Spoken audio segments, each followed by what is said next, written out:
The following program is an original production of WYCC PBS Chicago. Tonight, guilty pleas for Jesse Jackson Jr. and his wife as details emerge of their lavish lifestyle. Furs, celebrity memorabilia, five-star vacations, what it all means for their futures and the Jackson family name. Plus, one of the country's most expensive food chains could be setting up shop in some of Chicago's poorest communities. Its ambitious plan to help solve the problem of urban food deserts. At Wrigley Field, it's going to be a whole new ball game for the seventh inning stretch as the Cubs make a play to appease their fans. And the Oscars are handed out this weekend in Hollywood. Why the real winner just may be Chicago. These stories and more tonight on In the Loop.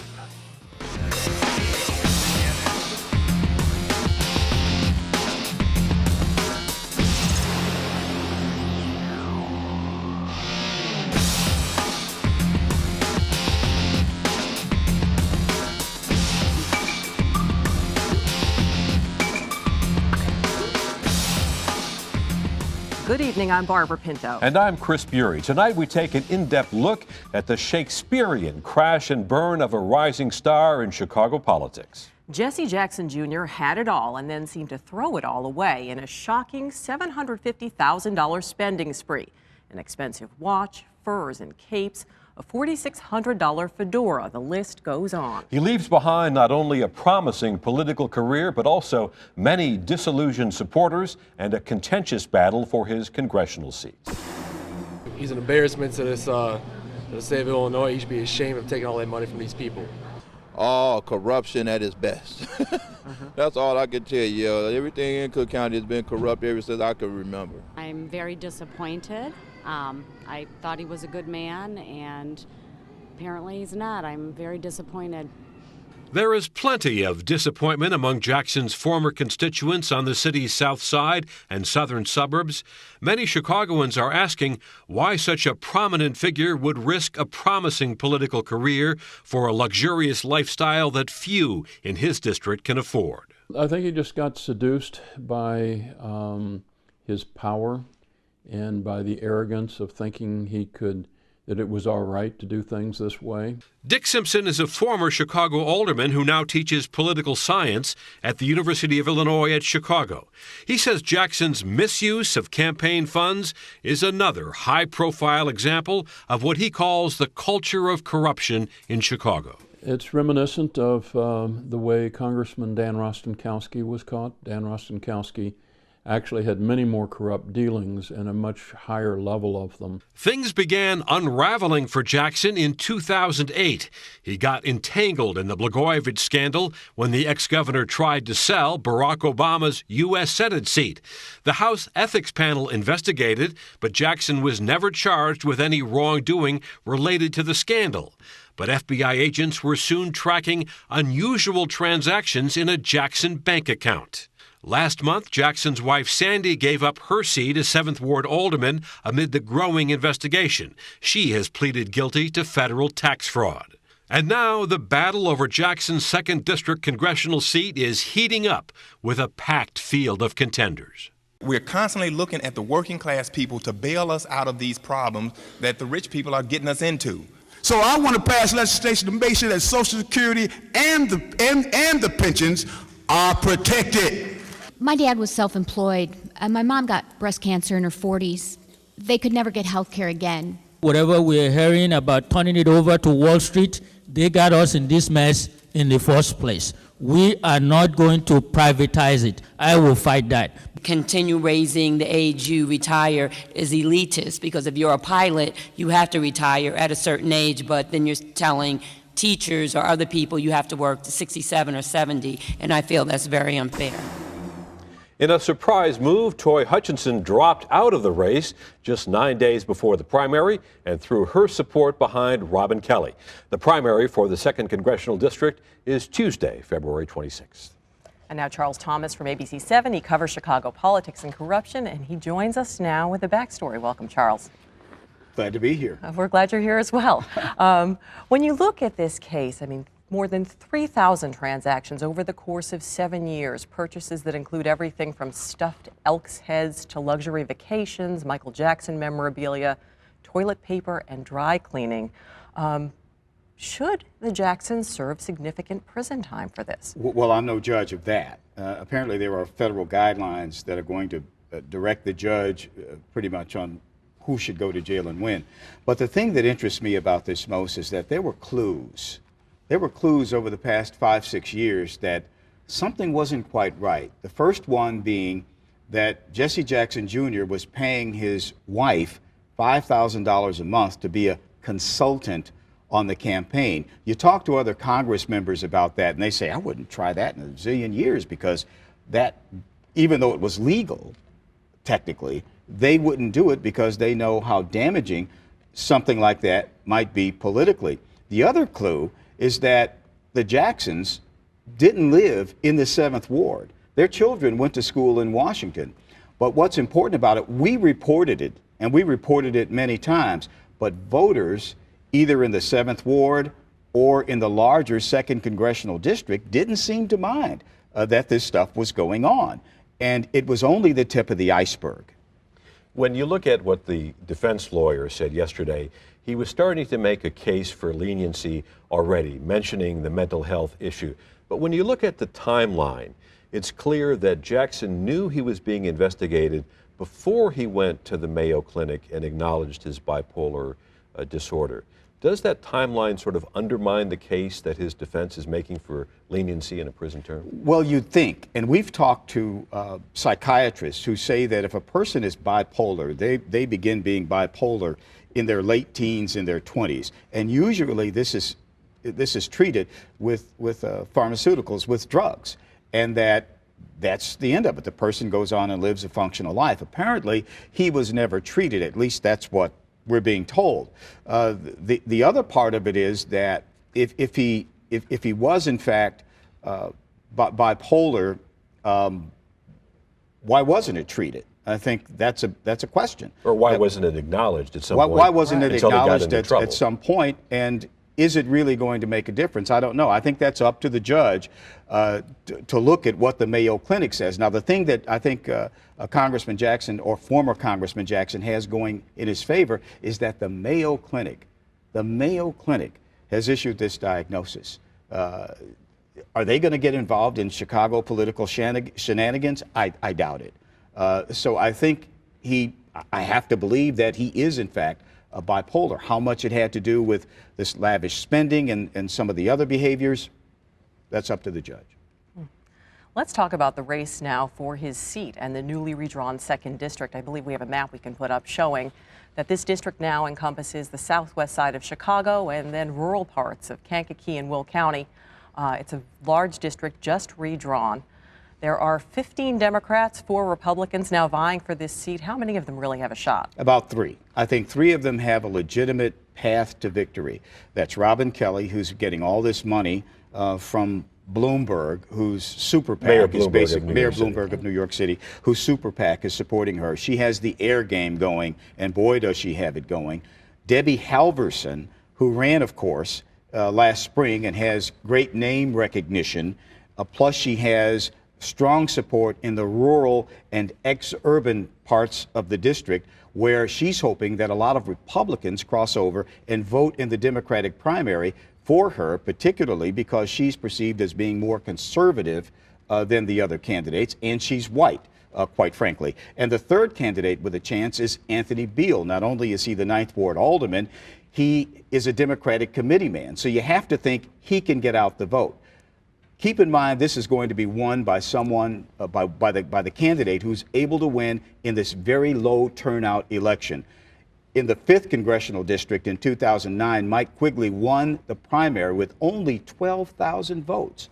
These candidates believe that if you get 12,000 votes, you can win this thing. And that's doable for those 3 candidates who have a path to get there. You mentioned Mayor Bloomberg is putting his money where his mouth is in this race, spending, we're told, about $2 million, and some of the candidates feel this is carpetbagging, that he doesn't belong in the race. I think we have a bit of one of the commercials that Bloomberg's Political Action Committee has spent some money on. In the race for Congress, the big issue, fighting gun violence. Debbie Halverson and Toy Hutchinson both earned an A from the NRA. They can't be trusted. The clear choice, Robin Kelly, endorsed by the Chicago Tribune. So what do you make of this, all this well, money what do I into make it? of it? I'm trying to figure out where Rahm Emanuel is involved in all of this. Rahm Emanuel and Mayor Bloomberg are not only personal friends, they're also political friends and allies, particularly on this whole gun control issue. It's hard to believe that Michael Bloomberg, the mayor of New York City, would not call the mayor of Chicago, his good friend and political ally, and say, hey, I'm going to get involved in this race. Is that okay? You see Rahm's hidden hand here, Charles? And Rahm is denying it. He says he has nothing to do with Michael Bloomberg's decision to get involved in a race in Chicago. A lot of people, particularly the other candidates, find that very hard to believe. Is there a chance this could backfire? There's a big chance. In fact, the word that's going on in the camps, they're calling it the Bloomberg boomerang effect, that not only is he riling up the gun rights people in the suburban and ex-urban areas, but that he's also offending Chicagoans who think that this New York City guy is trying to tell us what to do in our election. Well, but the Supreme Court vote on super PACs, we'll probably see a lot more of this as time goes on. Yeah, this is the Citizens United case playing on the left side of the field. This money goes everywhere. It knows no congressional boundaries. It knows no political direction either. It goes anywhere, and it's what we're going to have to live with in this country if, in fact, these super PACs can do these kinds of things. They can show up literally anywhere. Charles, thank you very much for your insight. We appreciate it. Switching gears now, it is Oscar weekend, and while Hollywood's elite are recognized for their great work, Chicago can pause to celebrate as well. 2012 was a record year for film production here. Thanks to all of the movies, films, and commercials being shot here, Chicago is in the world spotlight, and that means big things for our economy.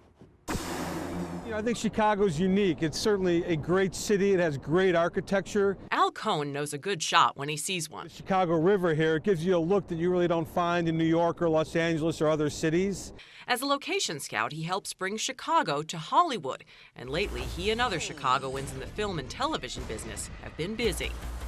In terms of volume of production, 2012 had, for us, over 1,800 shooting days. There was something in the neighborhood of 5, 6, or 7 different projects all shooting simultaneously. Rewind to 1980 and The Blues Brothers, an iconic film that showed movie makers Chicago is open for business. Then with the film Blues Brothers, which truly put Chicago very much on the map. The best audience for us, frankly, were other directors and producers and studios who saw that film. Since the state of Illinois rolled out a number of incentives, filmmakers and TV commercial producers are even more eager to call Chicago home, creating jobs and backdrops that boost the city's celebrity as a tourist destination.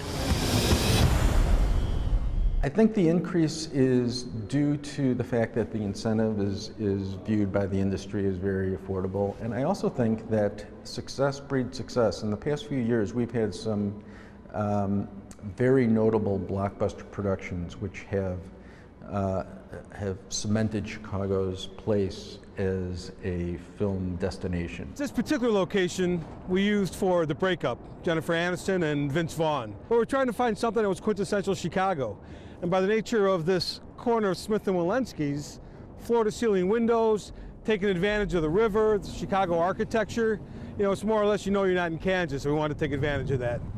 Contributing to Chicago's big year in 2012, 4 episodic television series shooting entire seasons here. And in 2013, shows like NBC's Chicago Fire, along with a slate of several big-budget movies are planned, likely to make this year another blockbuster. There's going to be probably 2, 3 features in Chicago this year. So I think 2013 is looking to be a great year. A little Hollywood in Chicago. Joining us are Hermine Hartman, publisher of Indigo, Dean Richards, film critic and entertainment reporter for WGN TV and radio, and Natalie Moore, reporter for WBEZ Radio. I think we all like seeing films in Chicago, and when we go to the movies, seeing our city in the big screen, but this costs money. Taxpayers have to shell out. Other places have been a little problematic in terms of putting taxpayer dollars into these big film productions. Is it worthwhile? Dean, let's start with you. I think it is worthwhile because it brings so much money into the city in terms of jobs that's created. I talk to people who work in the film and television industry all the time that rely on productions coming into the Chicago area. So I think it has, in that sense, has a huge infusion. They spend money on hotels, they spend money in restaurants. They're spending money all over town in addition. The other thing is, I mean, it's nice to see Chicago up on the big screen, but it's the most fantastic commercial for the city of Chicago from other places, and people say, I have to go visit Chicago. It looks fantastic. Yeah, it brings you buy that? Absolutely, and it brings us money in another way. Tourism. I want to go to Chicago. I want to visit. I want to see that lakefront, and I want to see those tall buildings and so forth. So I think it's a good thing that we're becoming more and more involved in film and in television. I think it's wonderful. I'll bet that if you go to the Daily Center, that people will stand there, even though it's a very historic spot. They'll go, this is where John Belushi drove the car into the Civic Center. This is where they did this or that. That's what people remember. I think jobs, too. There are a lot of local actors. You know, when Boss was filming here, I loved seeing my favorite theater people have work outside of the theater season. And then behind the scenes jobs, I think it can be an economic boost as well.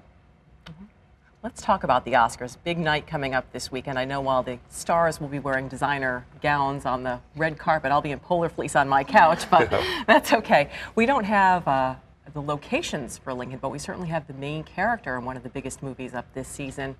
Do you think this will be a runaway hit? I mean, should everyone else in the starring role category, Best Male Actor, just stay home that night? For Best Male Actor, yes. I think that everybody else should stay home. This is Daniel Day-Lewis's award to win. He's won every other award ceremony that there is. It's a stunning performance. I had personally chosen Joaquin Phoenix in this category just because I think it's one of the most disturbing and original performances that you'll ever see, his performance in The Master. But he's made so many people mad in Hollywood. I mean, this is, you know, this is supposed to be about Hollywood's best, but really it's a very political process also. Who you know and what kind of campaigning has gone on and who have you made mad. And Joaquin Phoenix has made almost everybody in Hollywood mad. He does not have a chance to win. And Barbara, this is why I am for the Oscars just for the red carpet because of some of these reasons. I think as a viewer, we see some of the politics at play, and then we question what is nominated, what's nominated. So my favorite part is watching all the gowns on the red carpet come in. You know, as you mentioned, we have the big character here in Lincoln, and this year was fascinating. We have two movies, Lincoln and Django, which deal with slavery and in the 13th Amendment. And Hermine, you wrote a blog kind of defending Django, which has received a lot of criticism. Quentin Tarantino film, a lot of over-the-top violence, yet you kind of liked it. I like Django, and here's why. The black guy won, and he got to ride off in the sunset, and he got to save his woman. And I thought that had some positive impact on black characters. I thought it showed the slave, some of the cruelties, the real cruelties that were done in slavery, but it also showed some fight back. It wasn't just the poor, dilapidated slave, but it showed some fight back, and I think that happened, and I think that's a part of slavery that we've not seen on the big screen before. Was it gratuitous, do you think, Dean? I think it was gratuitous, not in the way that much of the criticism has been leveled at the film. Most of the critics have leveled the criticism at the excessive use of the N-word in the movie. I think somebody counted, and it was 108 times in the movie. It's set in the Civil War. Guess what? They actually said that word during that period. I thought that was rather accurate. What I thought was gratuitous, and this is very signature of Quentin Tarantino films, was the violence that's in the movie. That's what he does. Quentin Tarantino essentially has remade Pulp Fiction over and over and over and over again. And fans of his movies go to these movies and cheer and applaud, and they're so thrilled to see someone's head get blown off. I happened to see this movie the day after the Sandy Hook shooting, so maybe I was extra sensitive, and I certainly have been about excessively violent films since then, about showing violence on the screen and what kind of message are we sending to people when a film is that violent and people are cheering at seeing other people die. You heard cheering in Django? Cheering, laughing, expressions of glee when at certain scenes when blood would splatter all over the screen and literally heads would explode into fragments. People were cheering and clapping and Quentin Tarantino, go man. That's what people go to see Quentin Tarantino movies for. I think one of the overlooks for the Oscars this year is Samuel Jackson's performance in Django. I thought he was worthy of a supporting actor award. I thought that's an overlook. I agree. Christoph Waltz, he was terrific, who won an Oscar for his role in *Inglourious Basterds*, another Quentin Tarantino film, was nominated. I agree. Samuel L. Jackson's performance was much more dimensional and memorable. Dynamic. And I would also say Leonardo DiCaprio's role as one of the slave masters was, I think, far more interesting performance than the ones that actually got nominated. So we'll all find out on Sunday night, but we have to move from the silver screen here to the kitchen table. And a giant grocer, Whole Foods, known as to be one of the more expensive groceries, the joke has always been whole paycheck, has announced that it's going to open a nonprofit store in an underserved community somewhere in Chicago. The exact location is not clear yet. And this is to address the problem of food deserts, and we've heard a lot about that. And what do you think about a chain like Whole Foods, sort of known for being catering to the affluent, moving into the inner city? I think this could potentially be a great move. I have this love-hate relationship with Whole Foods, like most people do. And one of the problems I have with it is that it makes organic eating elitist.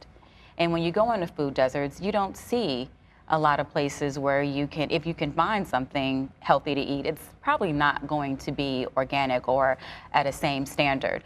But this nonprofit model, we're starting to see this around the country. There's another nonprofit, a corner store that opened in the Greater Grand Crossing area. And I think for social investment, people have to eat. We're not talking about artisan cheese. We're not talking about a Crate and Barrel coming to Inglewood. We're talking about a basic level of everyone eats no matter what their socioeconomic background is. So hopefully this can work and can set a standard that poor people, and not that everybody in food deserts are poor. I live in a food desert, but that it can reach different kinds of people.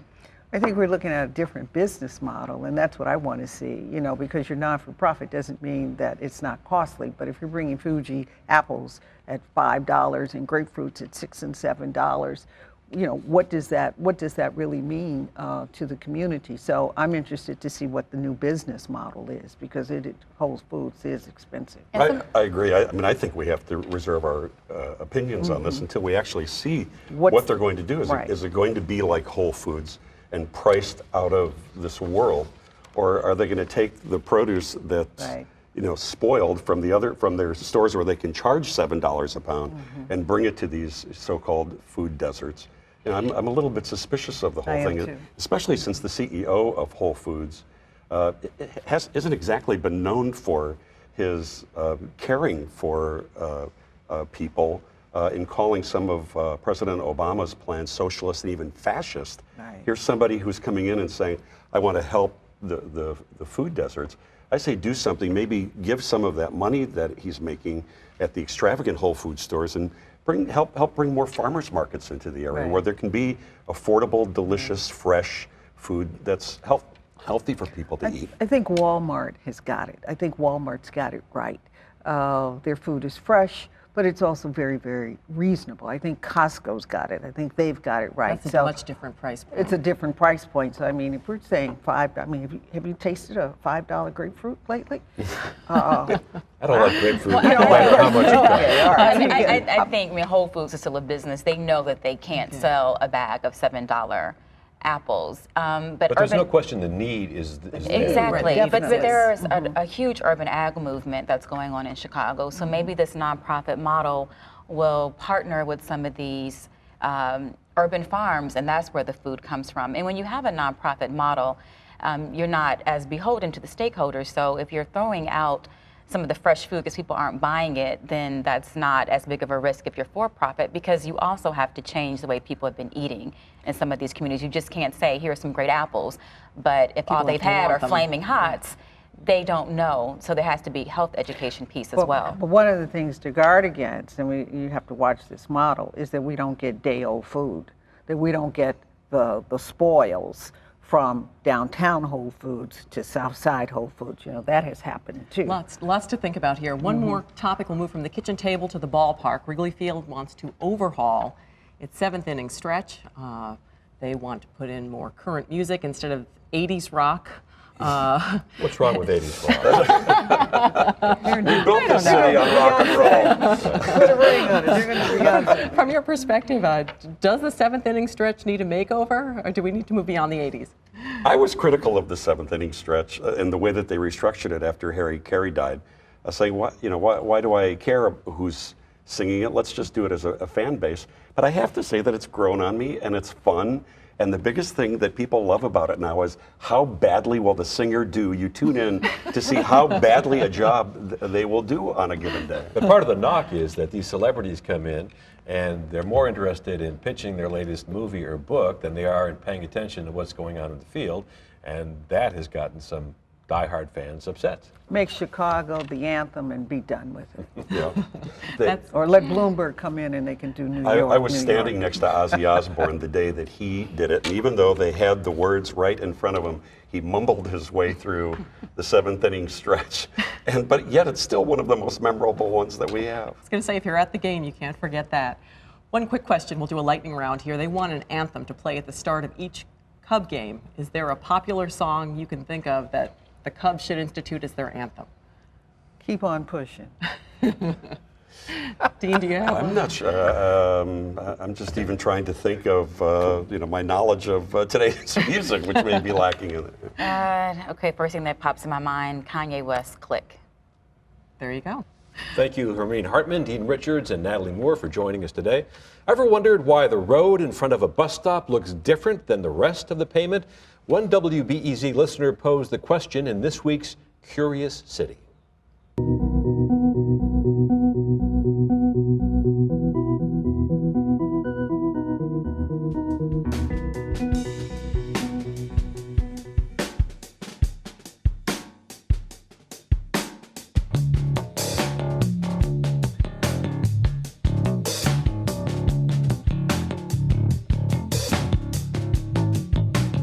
What you're referring to are bus pads, which are concrete reinforced steel that is placed in the roadway to help avoid wear and tear that results in potholes along streets where heavy traffic, meaning weights such as buses and trucks, regularly operates.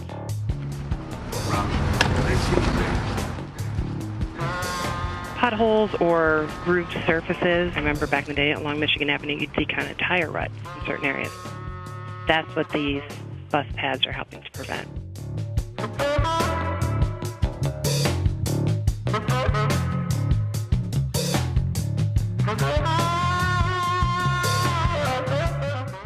Glad your bus stopped here this week. Thanks for joining us. You are now in the loop. The conversation continues right now on WYCC.org. I'm Barbara Pinto. And I'm Chris Bury. We'll see you next time.